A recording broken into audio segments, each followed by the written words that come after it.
first speaker of the day to talk about medical cannabis. Cannabinoids are a very difficult word to pronounce, but hopefully you guys will all be able to pronounce cannabinoids at the end of our session today. So today we're going to be talking about marijuana for medical purposes. A few disclosure slides. I've had some speaker honoraria and consulting fees from various companies. And this program, although it's been supported by Tweed, one of the sponsors, they have had no direct input into the development of this program. It's been done by a committee and has gone through a rigorous process. We've done everything we can to mitigate any kind of bias, although we will be talking about cannabis, which will be profited by Tweed. So today I want to talk about a few things. We have a few learning objectives. I want you to be aware of the College of Family Physician guidance document that was put out recently, be able to follow it. I want you to understand and conceptualize the endocannabinoid system. I want you to be aware of some of the evidence surrounding herbal cannabis and how it can be used for medical purposes, some of the contraindications if prescribing it, and understand the regulations and how to get your patients access to herbal cannabis if you feel that this is indicated. And of course, know how to minimize any risk that your patients may encounter when you do prescribe this medication.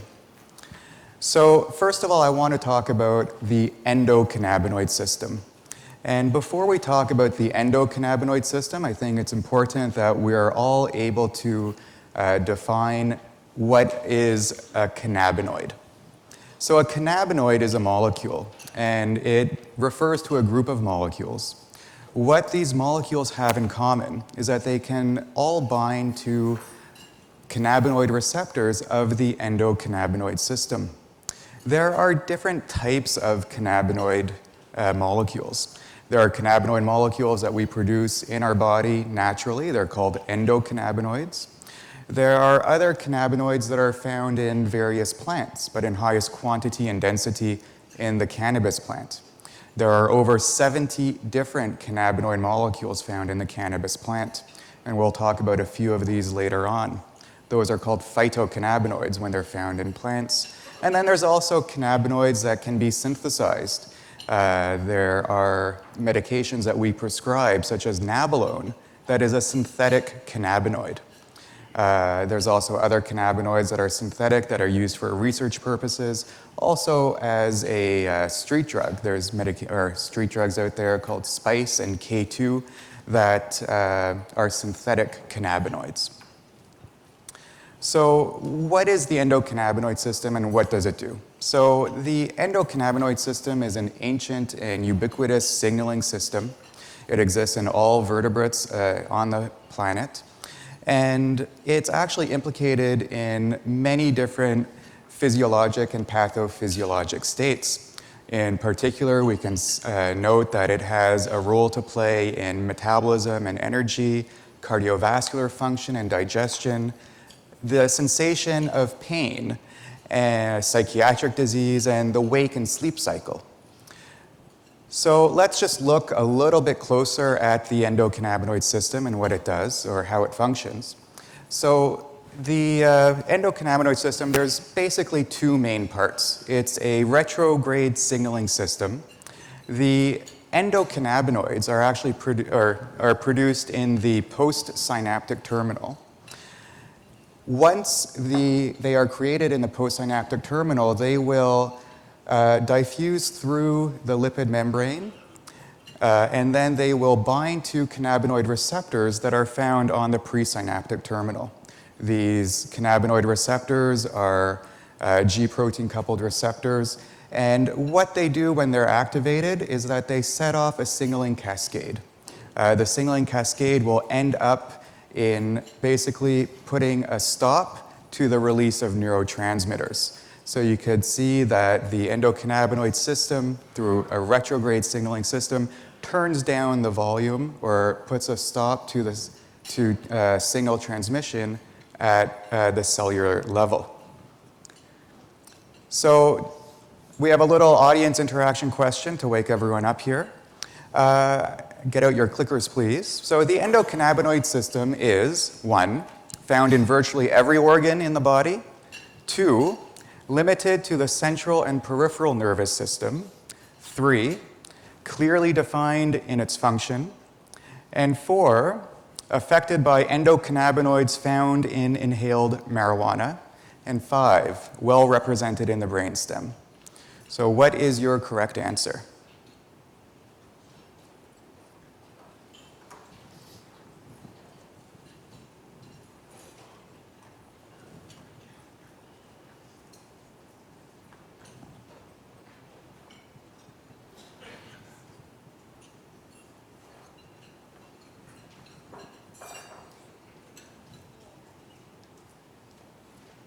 So we have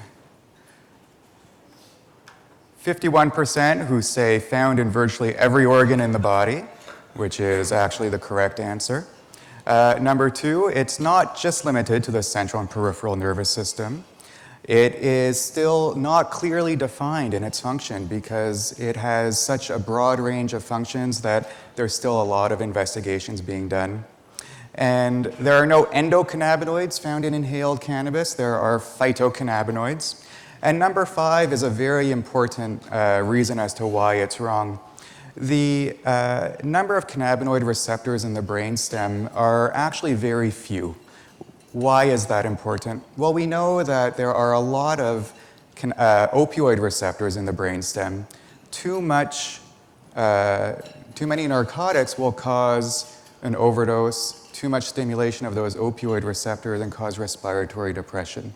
The same is not true for herbal cannabis. Because there is a paucity of cannabinoid receptors in the brainstem, you will never consume enough cannabis to cause depression. And for that reason, they say that cannabis, it's almost impossible to have an overdose of cannabis in terms of causing respiratory depression. You can definitely have other negative side effects, but not respiratory depression and death. So what is marijuana? So marijuana is actually the term that refers to the flowering plants or the flowering buds of the female plant. And marijuana is the flowering buds of a plant called cannabis. Cannabis is a genus of plant that has several different species. Cannabis is actually quite closely related to hops, which is the plant that's partially used to make beer. So there's something special about this family of plants that makes beer, that makes cannabis. Apparently it makes people happy. But so cannabis is a genus of plant. It has several different species. Marijuana refers to the flowering buds of the female plant. Within marijuana, there are over 400 different chemicals. About 70 of those chemicals are called cannabinoids. And of the cannabinoids, there are really 2 cannabinoids that are the most important for us from a medical perspective. They're important because they're found in highest quantity and density in the plant, and they have an effect on the endocannabinoid system. These 2 molecules are called delta-9-THC, or tetrahydrocannabinol, and CBD, or cannabidiol. THC and CBD are opposite but complementary, and THC is the only cannabinoid that's found in the plant that is psychoactive in high enough quantities for it to have an effect on the human body. The cannabis that is commonly obtained on the street for recreational use has been grown to have more and more THC. THC is also good for muscle spasms, for acute pain, for appetite stimulation, for nausea control, but it can also cause anxiety, panic attacks, can provoke seizures. Now, CBD, on the other hand, does not cause psychoactivity and will actually mitigate the psychoactivity of THC. CBD is thought to potentially be an anti-inflammatory, potentially an anti-anxiety, and there's some preliminary research looking into CBD effect as an anti-epileptic drug, as well as potentially an antipsychotic drug. So Another question for the audience here. The question is, the clinical evidence for inhaled marijuana is 1, virtually a void, 2, limited to extrapolation from data on synthetic cannabinoids, number 3, includes placebo-controlled randomized trials published in well-recognized peer-reviewed journals, and number 4, includes thousands of randomized subjects. Could I get your answers, please?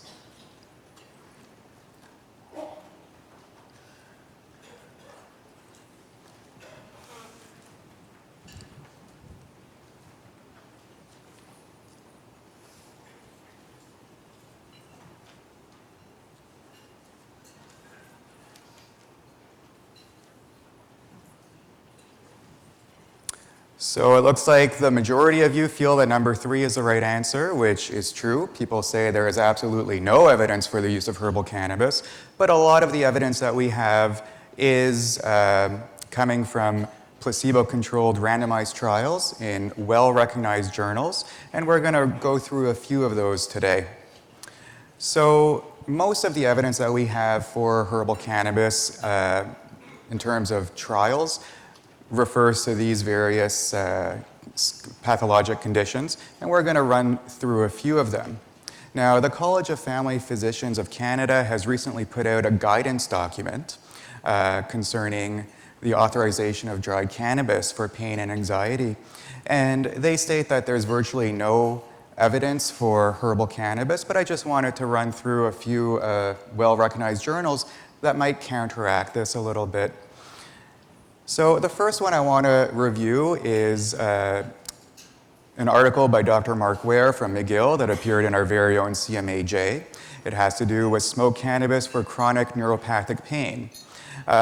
This is a great trial because it shows that by delivering very small amounts of lower potency herbal cannabis, patients actually get a dose-related response. What we saw was improvement overall in patients' pain scores when there was introduction of small amounts of herbal cannabis.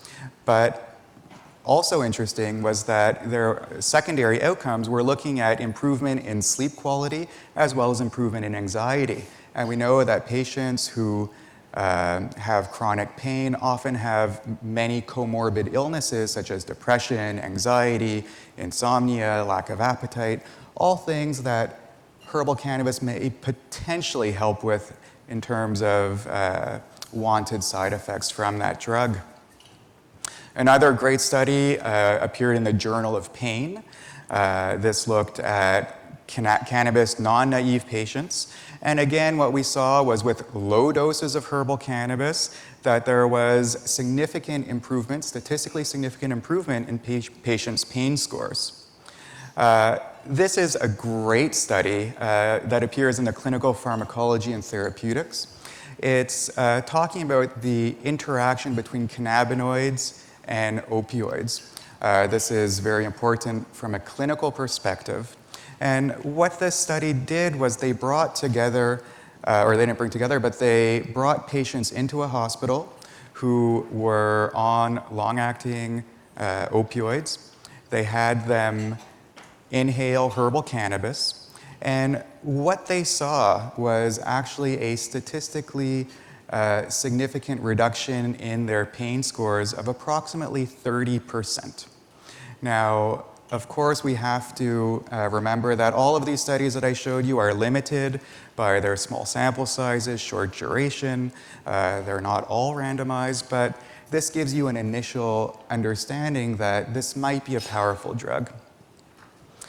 I also wanted to talk about the opioid-cannabis interaction because they also looked at the concentration of opioid once you, from a blood perspective, once you introduce small amounts of herbal cannabis.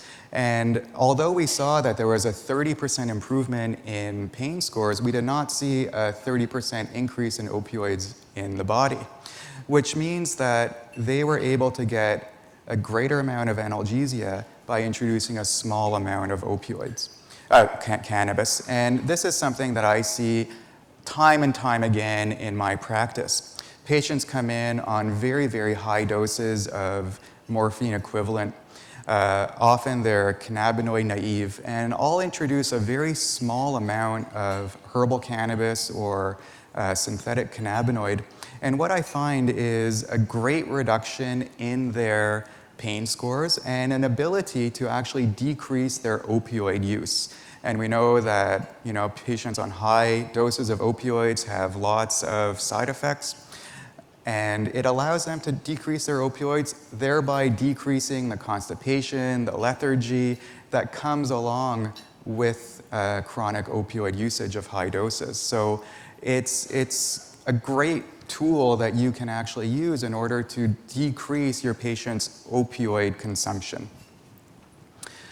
There's also other articles that have shown that cannabis is actually helpful for patients with HIV-associated neuropathic pain. Again, it's a double-blind, placebo-controlled crossover design study. And what we saw was 46% of subjects received at least a 30% reduction in pain. And all of us know patients who are coming with chronic pain, a 30% reduction is significant for the patient. The College of Family Physicians tells us that if we're going to be prescribing herbal cannabis, especially for neuropathic pain, we should consider traditional analgesics first.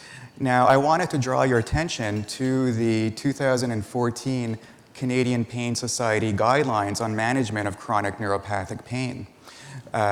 You can see that on their first line, they have gabapentinoids, tricyclics, SNRIs, which I think we all do very regularly. It's a nice, it's a knee-jerk reflex for us. But on a second level, there's tramadol and opioids, which I think we're all a little bit reticent to use for neuropathic type pain. But what's interesting is that they have cannabinoids now as a third-line agent. In their previous guidelines, they had it as a fourth line, but it got bumped up in the 2014 revision. So we can see that there's more and more evidence looking at cannabinoids as a class of medication, be it herbal cannabis or synthetic, to be used especially in neuropathic pain states. So I just want everyone to keep this in mind when you're talking to people or evaluating them and thinking of starting them on various medications for neuropathic pain. There's also some great articles talking about cannabis and relating to spasticity, especially for patients with multiple sclerosis. This is a great study that also showed up in the CME. Again, it's a randomized double-blind placebo crossover design study. And what we see here is that there's actually significant improvement in patients' spasticity. There is significant improvement in patients' pain scores. There's a significant reduction, unfortunately, in cognitive function. And unlike other studies, there was no significant change in physical function for these patients. But we do know that spasticity, especially with our patients who have C-spine injuries or multiple sclerosis, have many, many problems with spasticity, and it can interfere tremendously in their life. Crohn's disease is another area that's of interest for cannabinoid researchers. This is a great study that came out of Israel looking at 21 patients who were resistant to traditional therapies. They randomized patients to the cannabis or non-cannabis arm. And what we saw is that those in the cannabis arm, actually 10 out of the 11 subjects had a positive response, and 3 patients in that group were actually able to be weaned from steroid dependency. So I think there's a lot more research that's being done on the role of cannabinoids in inflammatory bowel disease, and although we don't have sufficient evidence yet, many patients who come to me do report subjective improvement in their disease activity who have integrated cannabinoids into their treatment regime. Now, the College of Family Physicians states that dried cannabis is not an appropriate therapy for anxiety or insomnia. I want to spend just a couple minutes on this because I think it's very important for everyone to be able to understand how to approach this. I'm sure many of you have had patients who came to you and said, you know, doc, can I get a prescription for cannabis, please? I've been using it every day pretty much for the last 10 or 20 years.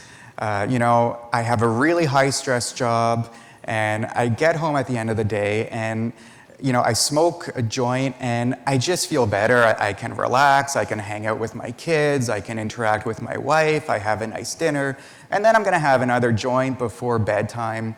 And I just sleep really, really well. And you know, I have a really high stress job, I have anxiety. So, you know, I delve into this a little bit deeper because more often than not, they've never seen a psychiatrist, they've never tried cognitive behavioral therapy or had an SSRI. So I go, well, what happens when you don't have access to cannabis for 2 or 3 or 4 days? They go, well, you know, doc, my wife tells me I'm pretty irritable and I just don't have much of an appetite. And I have insomnia, actually. So, you know, I have anxiety, I have insomnia. Can I get a prescription, please? So what this patient is describing in terms of irritability, poor appetite, and insomnia is basically cannabis withdrawal syndrome. And patients who come who've been using herbal cannabis on a daily basis for years for non-specific anxiety and have these withdrawal symptoms, they're not medicating, they're just using it recreationally, and they've caused themselves to have a dependence. So those are people who you have to counsel not to use herbal cannabis, to discontinue their use, and explain that although they'll have a withdrawal symptoms for the next couple of weeks, maybe even months, that overall they will feel better in the longer term. It's very similar to weaning someone off of benzodiazepines.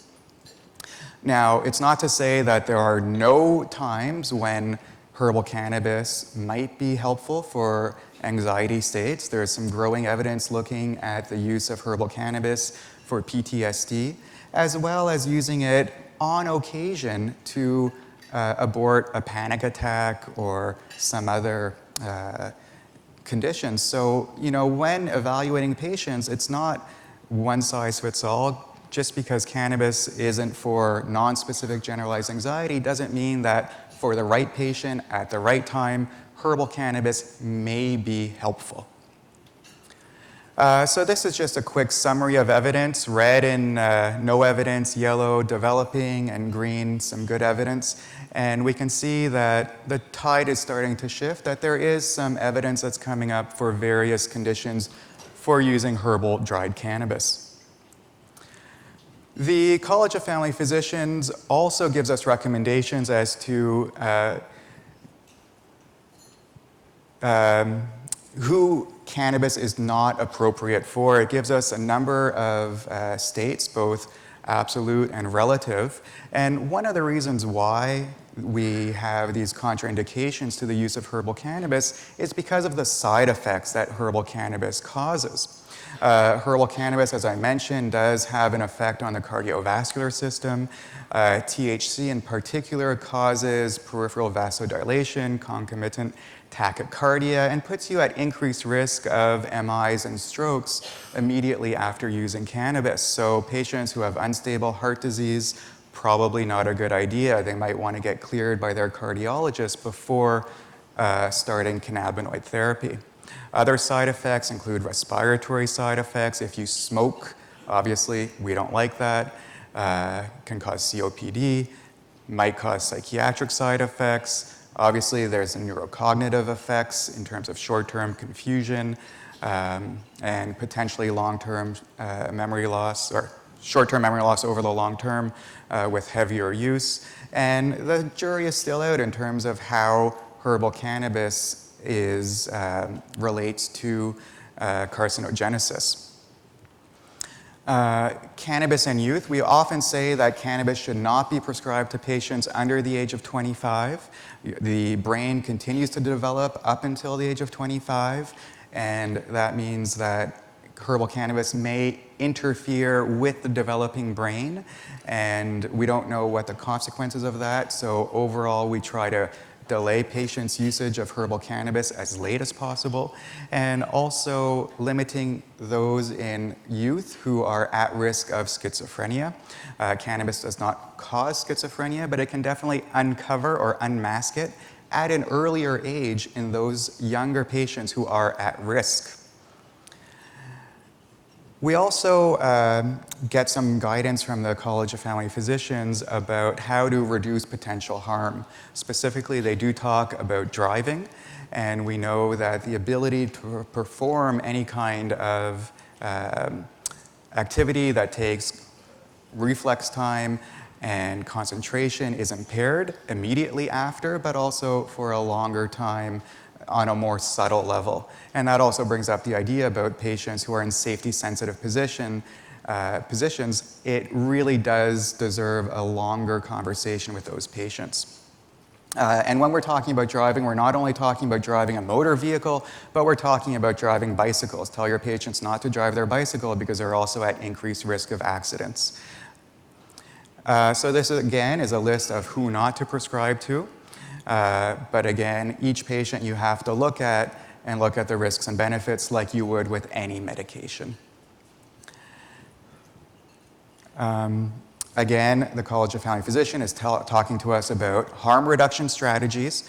And one of the biggest problems that physicians face with regards to herbal cannabis is that the most common way that we use it is in cannabis cigarettes. Obviously, we hate smoking in any way, shape, or form. We hate it in tobacco or shisha or cannabis. So although it's the preferred method for consumption, there are actually better methods that we believe are much safer.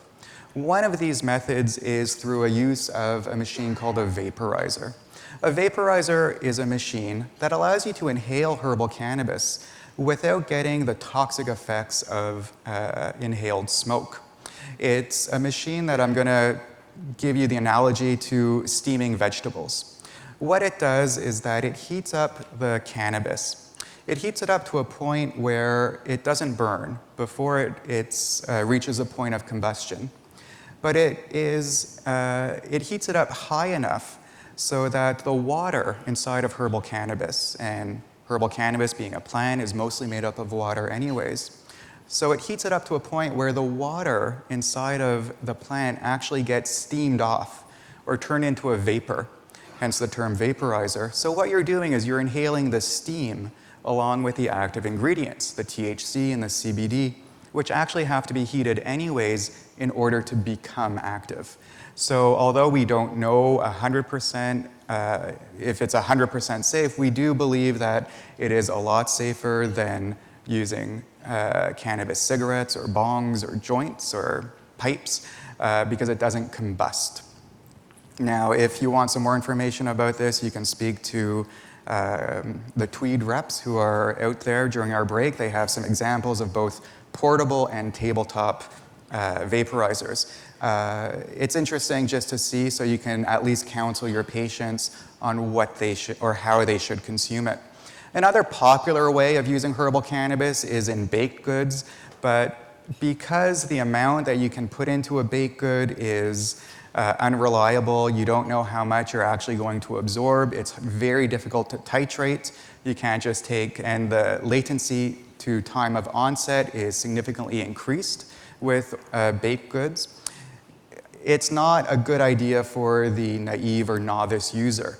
The inhaled method, which has an almost immediate onset of action and a shorter duration period, and the ability to titrate is a more preferred method, especially for the naive user. It's only for patients who are well-versed in herbal cannabis who should be using what we call medibles. Another way to use it is in brewed tea. This is a possibility to use. It's kind of in between the edible and the inhaled, but you still have to absorb it through the gut. And if your patient is going to make tea, you have to tell them to put in some milk, because in order for the THC and CBD to be absorbed through the gut, it needs lipids. So putting a little bit of milk will give you lipids to be able to absorb it through the gut and actually get the desired effects. So again, the College of Family Physician gives us a number of harm reduction strategies to relate to our patients if we are going to be prescribing herbal cannabis. And now that we know a little bit about the science and the evidence behind herbal cannabis, I want to get into the regulations about how to actually prescribe it if you decide that herbal cannabis is right for your patient. So it's actually quite easy to prescribe herbal cannabis, unlike what many of us have been led to believe. The new regulations for herbal cannabis came into effect in 2013 and were fully in place as of 2014, and they're called the MMPR regulations. This is an acronym for the Marijuana for Medical Purposes regulations. It is a set of regulations that is administered through Health Canada, and it basically makes physicians the gatekeepers of herbal cannabis. It puts the onus on us to treat herbal cannabis just like we would any other medication. So I'm going to walk you through the steps of how a patient would go about getting a prescription for herbal cannabis. So first off, the patient consults with an authorized healthcare practitioner, and that's any physician. You don't need a special license or nurse practitioner if they're allowed to prescribe herbal cannabis. Once you agree that your patient is a good candidate for herbal cannabis, then you write what is called a medical document. A medical document is the exact same thing as a prescription, but the MMPR regulations does not allow us to call it a prescription because you can only write a prescription for a medication that has a drug identification number. Herbal cannabis, not being a regulated substance, not being approved as a medication by Health Canada, does not have a drug identification number, and therefore you cannot write a prescription for herbal cannabis. So they get around that by calling it a medical document. But a medical document is exactly the same as a prescription. It has your information, the patient's information, and what you do is you write a medical document, John Doe, 1 gram of herbal cannabis daily for 3 months, and you give that to the patient.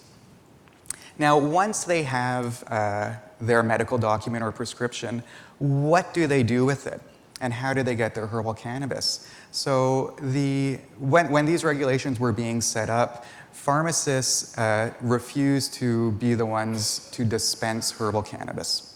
So the only way that patients are able to get their herbal cannabis is actually in the mail through Canada Post or a courier service. So they can only get it in the mail, and they can only get it in the mail from a company that is called a licensed producer. Licensed producers, of which I believe there is 18 or 19 in Canada now, have been approved by Health Canada in order to grow, sell, and distribute herbal cannabis to patients who have a valid medical document or prescription.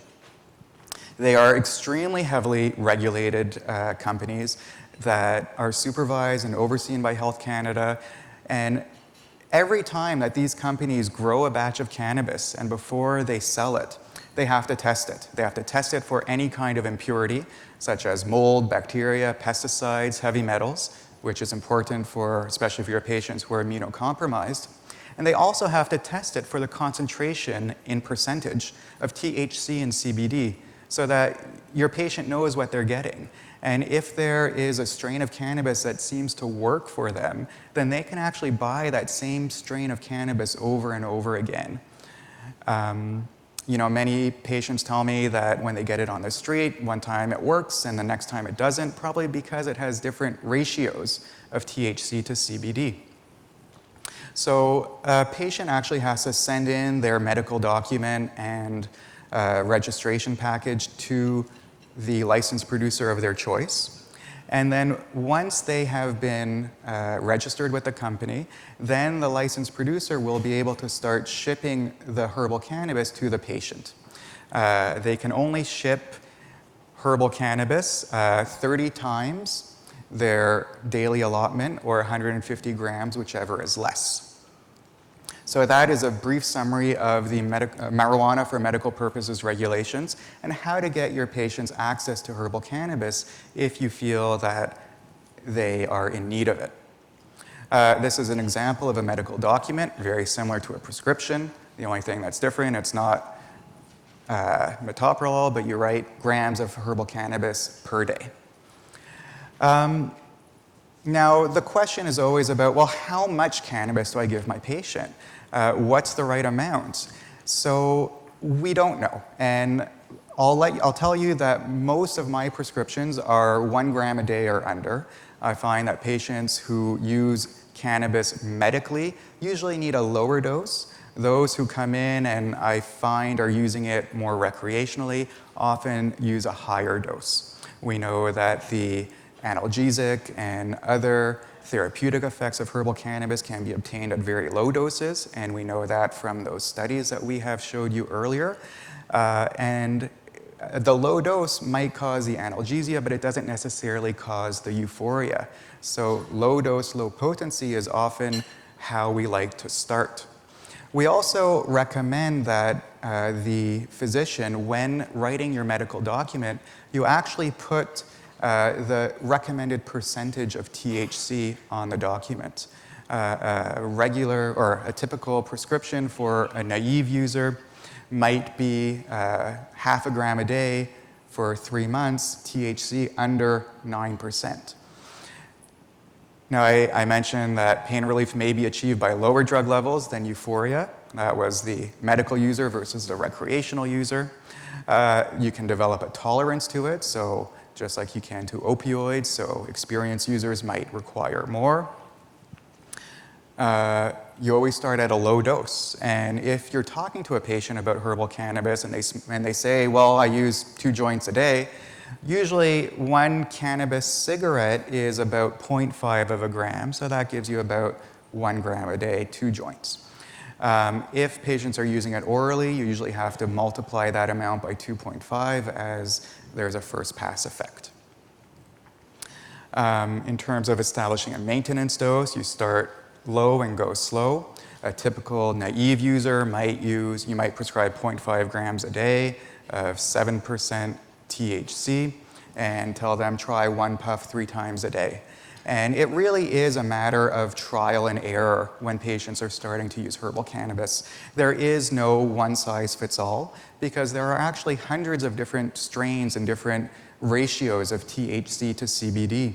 So I often tell my patients, buy 2 or 3 different strains, one with higher CBD, one with higher THC, one that has a bit of a mix, and keep a logbook and write down your experience with each of these strains of herbal cannabis, how much you used, what the reaction was, and what kind of an effects it had on your pain. Because you never know what's going to work for one person may not work for the other.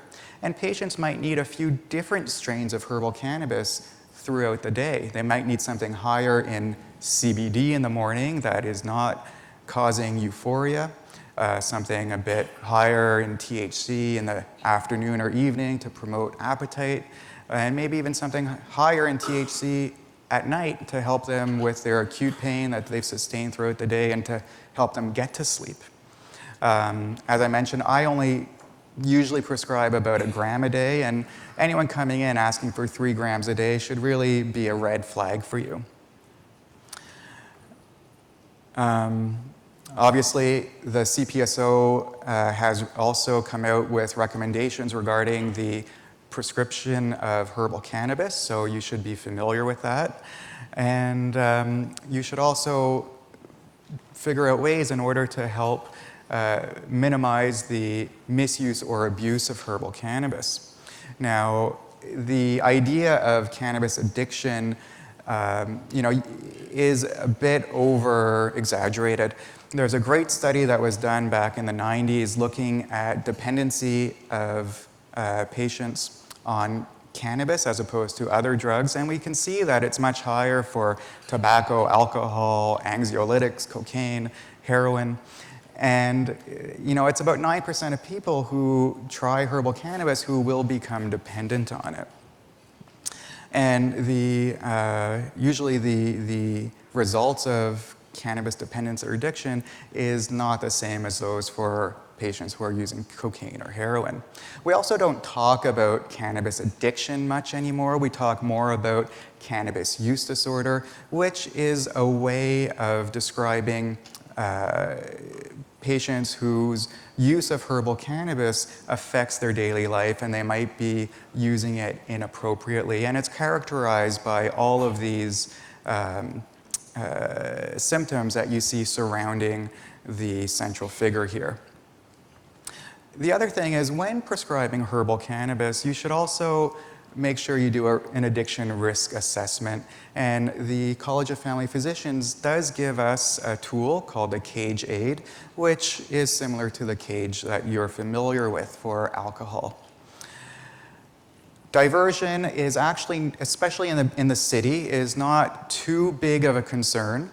Unlike opioids, herbal cannabis is actually probably easier obtained on the street than it is from a physician. It's also priced approximately the same from a licensed producer as it would be from buying it on the street.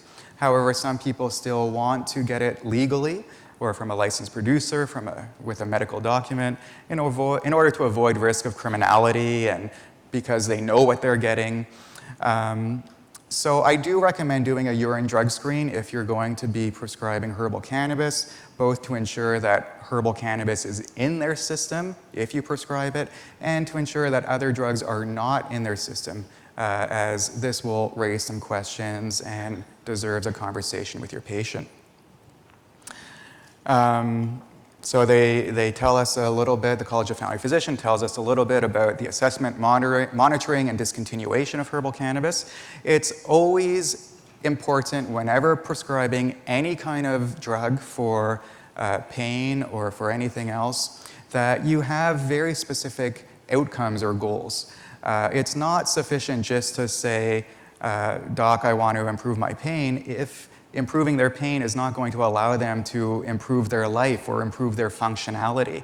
If a patient is sitting at home all day, not on any medication, and then you give them all the medication they need and they're still sitting at home, what was necessarily the point? Is it improving their quality of life? Is it, allowing them to be more functional?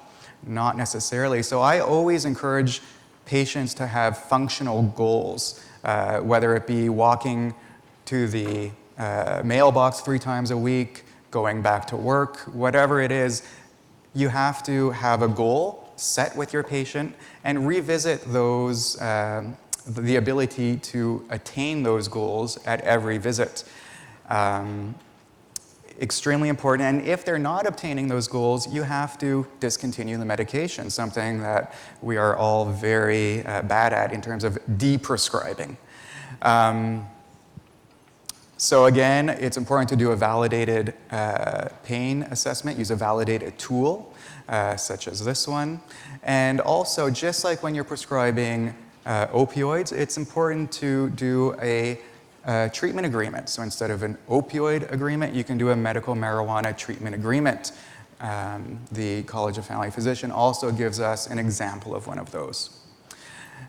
Now, hopefully all of you will become comfortable prescribing herbal cannabis to your patients, but if you are not comfortable, but you still feel that herbal cannabis may be an option for some of your patients, there are some specialists or specialized clinics that are out there that will assess your patient's suitability for herbal cannabis.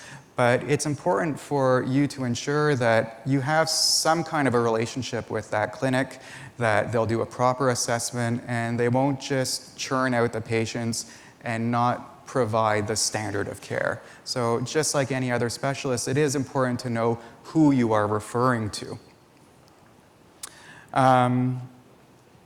So why don't we go through, now that we have all of this information, I want to wrap things up by going through a case study. So get out your clickers, please. This is going to be interactive. This is Mr. JP. He's a 57-year-old disabled former taxi driver. He was involved in an MVA 7 years ago, and he has a fracture of the left humerus. It was acutely treated, it had an ORIF, and since then he has suffered a regional pain syndrome. It has typical features of burning, constant discomfort, allodynia. He's had an overall reduction in his quality of life, pain, insomnia, depression, and he's been disabled from work for the past 5 years. His physical exam is in agreement with his history. In terms of current management, he's had no improvement with NSAIDs, tricyclics, SNRIs, or physio, and he's currently on pregabalin and hydromorph-contin. And he tells you that he's actually been self-medicating with herbal cannabis that he obtains from the street, 1 cannabis cigarette twice daily. And he presents to your office today asking for authorization for the use of medical cannabis. So, first of all, is this an appropriate patient for medical marijuana? Get out your clickers, please. 1, yes. 2, no. 3, maybe.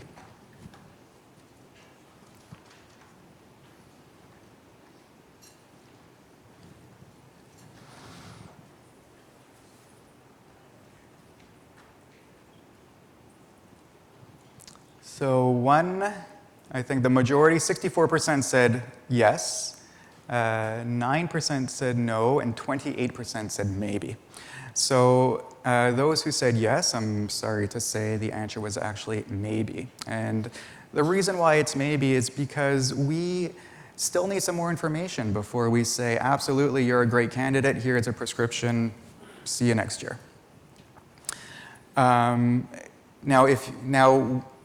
We said that maybe he is a good candidate. So if he's a good candidate, we're thinking he might be, what do we do next? Do we provide the document authorizing 1.5 grams a day? Do we do a urine drug screen? Do we complete an opioid risk tool? Do we complete a treatment agreement? All of the above, or just numbers 2, 3, and 4? Answers, please.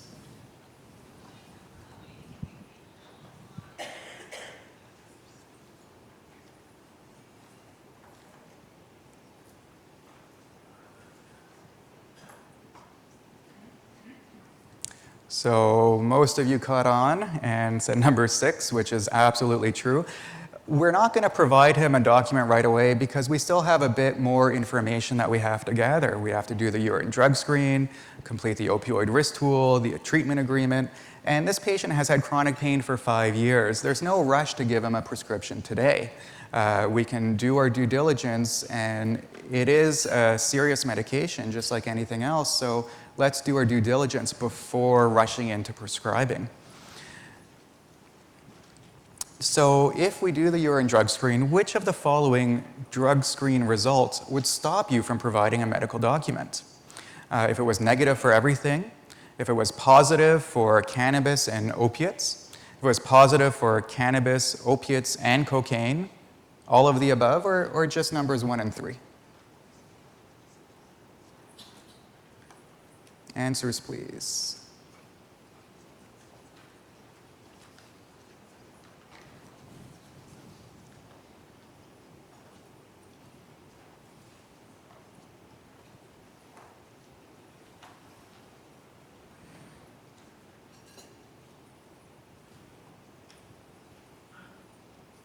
So we have a number of people who said just 3, positive for cannabis, opiates, and cocaine. I would definitely wonder why is there cocaine in the patient's urine, and have a discussion with him about that.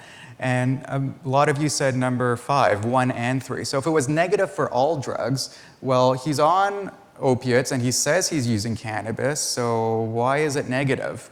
Is it being diverted? Is he just trying to get a prescription out of me so he can divert it himself? So these are the kind of things that you have to think about when interpreting your urine drug screen.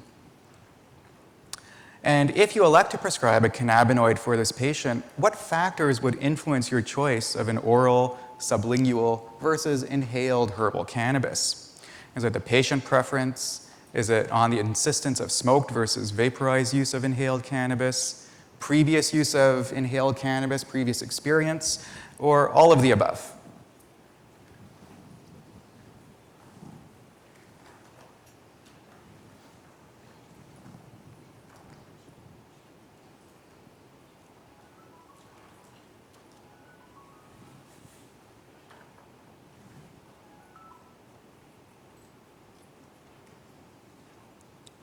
So again, deciding on how to prescribe herbal cannabis or cannabinoids in what form, whether it be in Nabalone or Sativex or in herbal cannabis, is really something that, again, is not a single approach for all patients.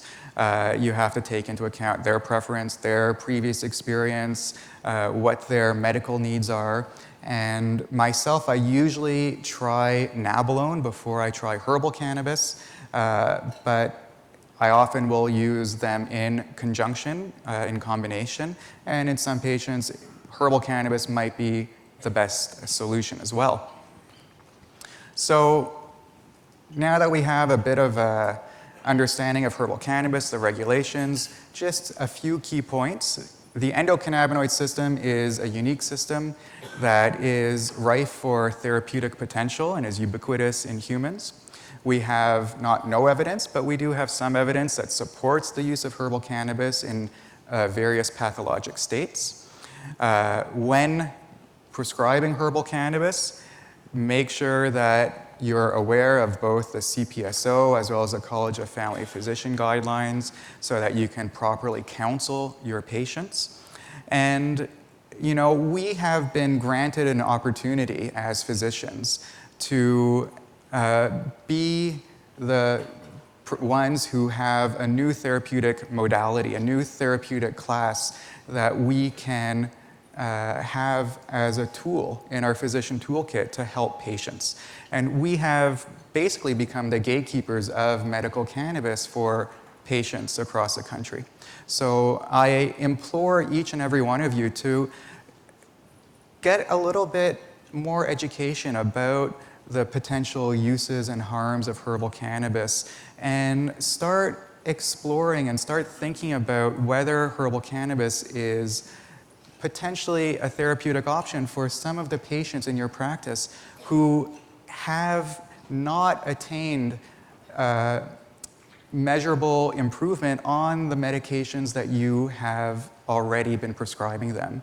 I know for myself that I see time and time again patients who come to me who have been on 5, 10, 15 different medications and have not attained improvement in their symptoms, and cannabinoids as a new and novel therapeutic class may be an option. Considering the safety, that it doesn't cause respiratory depression, I always say to myself, there's very little harm in exploring if this class of medication may be appropriate for my patients. So I just want to see just a show of hands from everyone here. If you could tell me, in your practice, is there 1 or 2 patients that you think may benefit from herbal cannabis who has not attained significant improvement on the regular medications that you have provided to them? I know that I have, so if I could just see. Yeah, so there's a lot of people out there who might benefit from this therapy. So if you're thinking of integrating it, please educate yourself. I'm available for questions. The reps from the various licensed production companies are a great resource as well. So thank you. Thank you, Dr. Schecter. We have time for some Q&A. Is there any questions?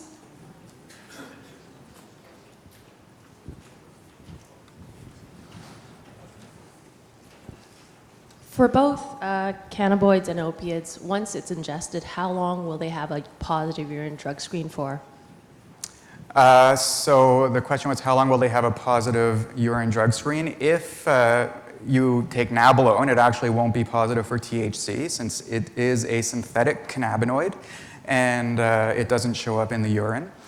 If you are using herbal cannabis, the metabolites will stay around in your system depending on how much the patient uses. If they are heavy users, because it is lipid soluble, it can build up in your system and it can remain in your system for up to 3 months.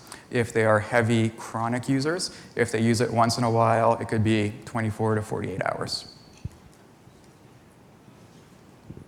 Good morning, thank you. I live in Vancouver, and we have now in Vancouver approximately 90 storefronts where it seems that anyone can come in and after a brief Skype conversation with a practitioner or a psychologist or a naturopathic physician receive, I guess, what they're looking for. I was wondering if you perceived any risk into what's happening in the West Coast. So the question was concerning dispensaries or so-called compassion clubs on the West Coast. And whether there's any harm in that. I absolutely do see harm in that because I think that, cannabinoids are a potential great therapeutic tool that we have in our physician toolkit. And many of these people who are going to medical cannabis dispensaries are going because they are self-medicating for, again, that non-specific anxiety. And they're potentially causing themselves harm by causing cannabis dependency. And they're also not getting proper counseling in terms of risk and harm reduction, driving, safe consumption in terms of vaporization. So there's a lot of potential harms that can come out of it. And they also don't know where the cannabis is coming from. They don't know if it's being tested. Most places are not testing it. They don't know if it's high in THC or CBD. So there are harms that come with it. And it is still illegal, despite Vancouver looking at regulating the dispensaries. It's still illegal to buy and sell herbal cannabis that doesn't come from a licensed producer. So, I hope that, the veil of legitimacy is not going to take away from, the looking at cannabinoids as a potential new therapeutic class for our patients who might be in severe pain or have other intractable symptoms that might benefit from it. Hi. Do I understand you correctly that marijuana should be used either very, very carefully or perhaps not at all in the setting of an addiction treatment center, for example, opiate addiction? So the question is whether cannabis should be used sparingly or not at all in patients who have opioid dependency or who are recovering from. So it's an excellent question. And again, you have to look at each patient individually. If cannabis is not their drug of choice, and if they originally started to use opioids for a chronic pain condition, it might be beneficial because they'll likely won't be abusing it. People who like cocaine or heroin or opioids are not usually patients who tend to abuse herbal cannabis, and it may provide a therapeutic benefit for them. But you do have to do a proper monitoring of these patients. If they have risk for opioid addiction, they may also have risk for cannabis dependency and misuse. And again, every patient is different. I always say the right medication for the right person at the right time. And again, you have to look at what the goals and the outcomes are.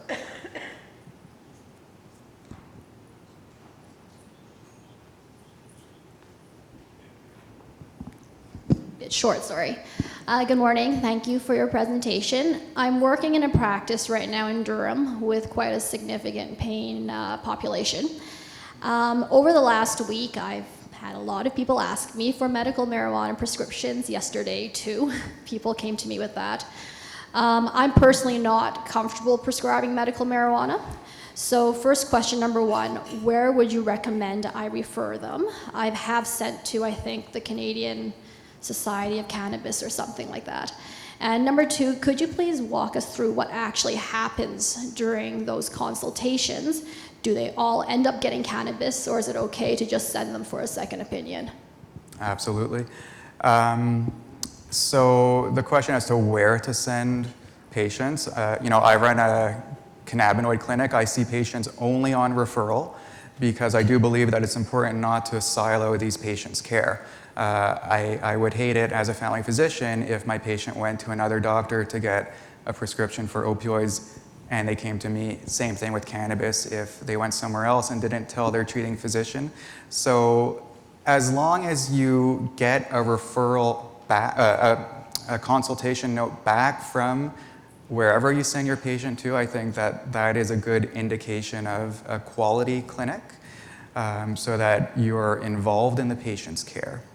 Now, the other question is policies and procedures about what happens at these cannabis consultations. So I can't speak for any other clinic that specializes in herbal cannabis, but I can speak to my own experience. And our clinic is the Cannabinoid Medical Clinic. We approach cannabinoids as a therapeutic class. We do not look for reasons to prescribe herbal cannabis. We look how can we help patients, if they are good candidates, by integrating cannabinoids into their treatment regime. We always consider nabilone as a first step. Nabilone is a synthetic cannabinoid. It's obtained with a prescription from a physician. You get it at the pharmacy. It is covered under all public and private insurance plans. And in many patients, it has a tremendously good effect, whether they are cannabinoid naive or if they are established users. I have had tremendous success in reducing the amount of cannabinoid or herbal cannabis that patients use